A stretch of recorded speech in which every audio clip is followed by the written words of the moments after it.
And Amy, we're coming to you live from Star Home Creations in scenic Lake Bluff, Illinois, part of our AM 560 Signature Bank Business Tour. And very impressive place, I have to say. Yeah, it's very nice. Very nice creations that from what I understand, I've never been to one, but they're on sale at Kohl's.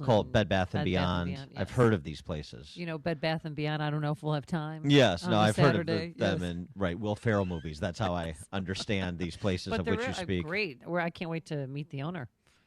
And we will talk to him at the bottom of the 7 o'clock hour. That's right. But first, we've got Black Helicopter Down over at MSNBC. The Trump tax returns that they received, 2 pages from his 2005 return, which showed he made a lot of money and paid a lot of money in taxes. So Rachel Maddow was having the exclusive on this, was sort of reaching for the high dudgeon she so often practices after the reveal wasn't much of a reveal. Aside from the numbers being large, these pages are straightforward. He paid $38 million, looks like $38 million in taxes. He took a big write-down of $103 million. More on that later. If you add up the lines for income, he made more than $150 million in that year. Mazel tov. We got these pages. We got this document today from a Pulitzer Prize-winning investigative journalist who's better on financial matters than almost anybody else in the business. His name is David K. Johnston. These pages turned up the other day in his mailbox. Who cares? What? Well, because they ended up in his mailbox, and people are thinking that Donald Trump mailed him the 2 pages, but whatever. He's a Pulitzer Prize-winning journalist. Somebody mailed him 2 pages of Trump's 2005 tax returns. Boy, there's that good investigative journalistic work. Way to go. That's real impressive. Way to take one for the team. All right, for more on this topic, plus all other goings-on the Hill of substance, let's talk Trump taxes. Maybe let's talk about your taxes, too, which you're probably more concerned about, with our friend A.B. Stoddard. She is the associate editor and a columnist at realclearpolitics.com, as well as a Fox News contributor. A.B., thanks for joining us. Appreciate it. Thanks for having me. So, Trump, perhaps accidentally, but he comes off kind of masterful again here. All of the controversy with respect to him releasing his tax returns during the campaign, and I was an advocate for him doing so. He didn't listen to me either. But now, with the Rachel Maddow exclusive last night, it turns out to be a big nothing burger. And so now the story dissipates as the source of conspiracy theories for the left, doesn't it? I really agree with you. I mean, I think that for those of us who follow it closely, we know that he should be releasing all his tax returns because he has bragged about trying to do business either, with Russians, not actually physical, hotels in Russia, but that, he knows the oligarchs and they've all been in meetings with him. And the way to dispel all this Russia stuff is to produce all those tax returns, not the first 2 pages, but the other pages that show where your income comes in and what debt you have, that kind of thing. But if you look at what happened last night, and you're not someone who pays real close attention to this, it looks like a story that, as you said, just diffuses it. Oh, these tax returns, he paid some money. Good for him. He didn't do anything wrong. What's the big deal? Time to move on. So in that respect, I think it was great for him. Do you think that Donald Trump mailed those 2 pages to Johnston? Donald Trump impersonated a made-up fictional spokesman in the 80s or 90s. Right, John Barron, right? Past Donald Trump. John Barron and John, there's another one. John Miller. John Barron some days and John Miller the other days. Well, right, but okay, but I mean, if let's just play this out. I mean, there's no evidence to substantiate this, but let's say that he sent the 2 pages. Well, if you believe that he sent the 2 pages, and you're over at MSNBC, which spends every minute of their broadcast time trying to take down and delegitimize the president of the United States, then why would you run with it? You've got to know that this is. I mean, are you so inside your bubble you think this is a gotcha moment for Trump, or I don't know what they thought, and I'm not saying that he leaked them, but obviously because it says client copy, people think their suspicion is that someone in the Trump world, the universe of Trump, would have had that copy. It was not the copy from the IRS. It's not some deep state leak. So that's why I say, we can't rule that out. I don't know what MSNBC's thinking is. It was only 2 pages. It wasn't, the stuff that people are really after. But everyone wants a scoop. That's. And we didn't learn from that, where his income comes from and the nature of his investments. Right.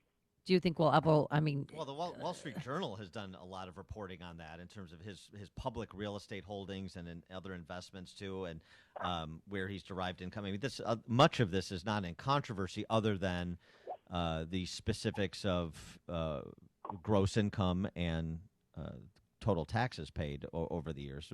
Which is a legitimate question to ask, and why tax returns should be released for candidates for president of the States. There's so many legitimate questions, and also, obviously, there have been people running after all the charities that Donald Trump says he gave to, that, embarrassing stories about money not coming in. And there's many reasons. Also, on top of which, you can release your taxes when you're being audited. So, that's a canard to start with. But that's a separate topic. I mean, the topic of the leak last night, whether Roger Stone did it or some friend of Trump's, whatever, it's still, I think it's still a good kind of tension buster on the whole Russia story for Trump. Switching gears to Obamacare Replace, Paul Ryan is out marketing it, and Donald Trump is supporting that marketing campaign. But Senate Republicans still saying that in its current form, it's not going to make it out of the Senate as it moves its way through the House. What's the temperature on the Hill with respect to making some changes to mollify conservative Republican senators like Tom Cotton and Rand Paul? Right. So that's the big problem. Is there was news out 2 days ago from Politico that Steve Bannon met with Mark Meadows, the head of the Freedom Caucus, the group of conservatives in the House, who just really want a straight repeal and then talk later about repair, to try to do some things to mollify them, one of which would be cutting off the Medicaid expansion sooner, as early as next year, 2018, as opposed to phasing it out in 2020. That's a deal breaker for moderates, but that would help bring the Freedom Caucus on board. So the thinking was, let's get the conservatives on board, let's get it out of the House, and bring it to the Senate and deal with the problems there later. But as I said, that leaves moderate support on the House side. Plus, you have Senator Cotton, who's a conservative and a friend of Trump's, telling House members, don't vote for this, don't take a stand and have this vote on your record if it's never going to make it through the Senate anyway. So he's basically telegraphed to moderates and conservatives, this is going to die in the Senate. Why are you going to do this? So it's really sort of growing the unrest on the House side. Now, you have the same language, because we heard Sean Spicer use the same kind of selling point. It's now or never selling point that Ryan's been saying this is the closest we'll ever come and maybe the only chance we'll ever have. That's what a unified message between the White House and the Ryan bill and the House leadership. But beyond that, we actually don't know, with all this talk of compromise and managers' amendments coming out from the White House, which page they're on. And so that's really up in the air. And when you talk to members, they're not clear if Trump is in for the long haul to fight, to the bitter end on this vote that, again, may go on to die in the Senate. And then there's new reporting I found fascinating in the Washington Post yesterday that these sort of populist supporters and allies of Trump, like Chris Ruddy and Laura Ingraham, are telling the White House, this is a trap for you. You shouldn't support the Ryan bill because your supporters who helped you win in the Rust Belt states are dependent on a stronger safety net. You can't rip away their care, especially people maybe under the Medicare window who are between 50 and 64 who are going to end up paying more. So what is he going to go moderate? Is he going to go for a more expensive bill, or is he going to go down for a pared down bill to keep the conservatives happy? So everyone's bewildered by the conflicting messages, and we really don't know where the White House is going to come down.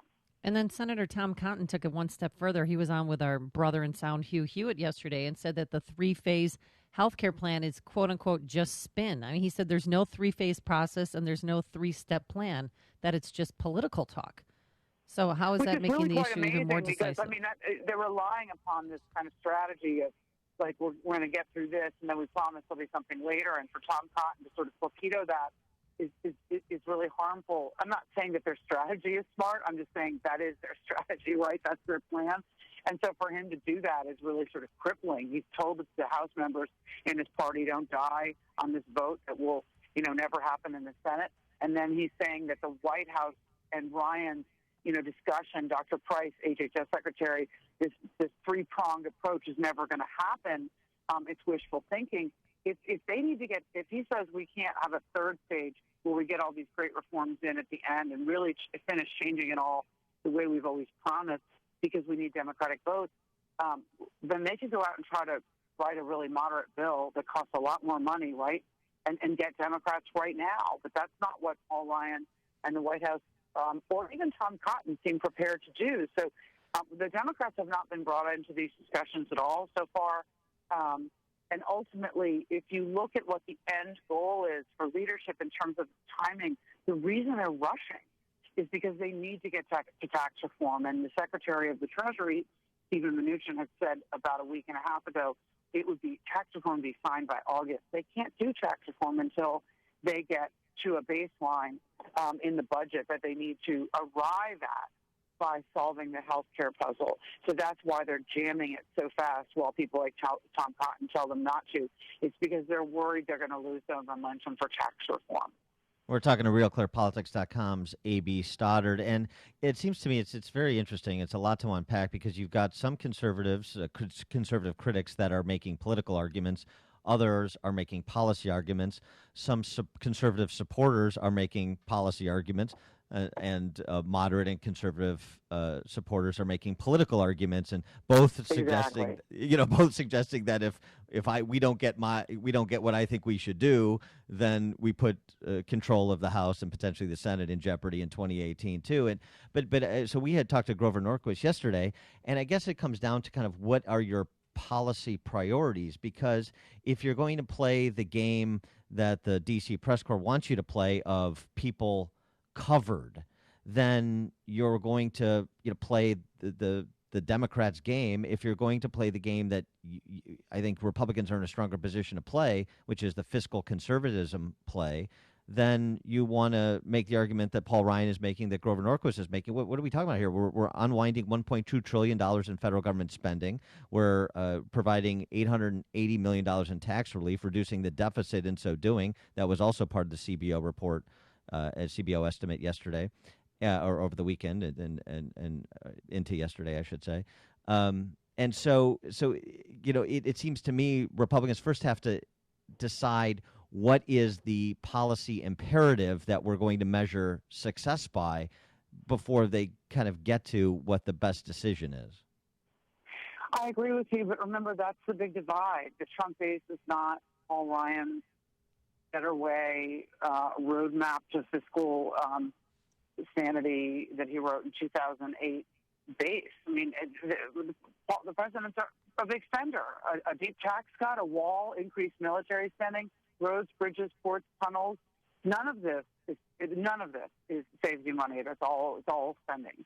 So when you look at the health care plan, he's promised his voters cheaper, better, everybody covered, no one dies in the street.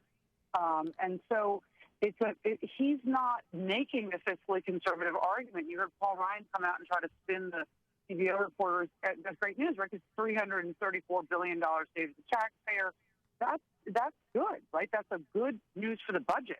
That's not what the White House is saying. And so you hear Trump saying, the Republicans, I've told them they'll get in trouble by repealing this. Maybe we should let it hang out there. So he's actually frequently talking about the political angle of this, the bloodbath, but at the same time, he's being advised that his true base is not interested in a balanced budget at this moment. They want industry back in their towns. They need jobs, and they don't want their health care after having it disrupted 7 years ago and giving them great anxiety. They don't want to pay. If you're a senior, you don't want to pay 5 times more. Those tax credits they're offering, in some cases, are 50 to 70% less than the subsidies people have been getting. So there's a concern that actually, in the end, the Republican plan won't be enough, and that voters won't like it a year and a half from now. And so, it would be one thing if they were on one page policy-wise, and they would stick with their principles and politics come what may, but they're not united on policy, and that's clear. She is A.B. Stoddard, associate editor and columnist at RealClearPolitics.com, also a Fox News contributor. A.B., thanks as always for joining us. Appreciate it. Thanks for having me. And she joined us on our turnkey.pro answer line.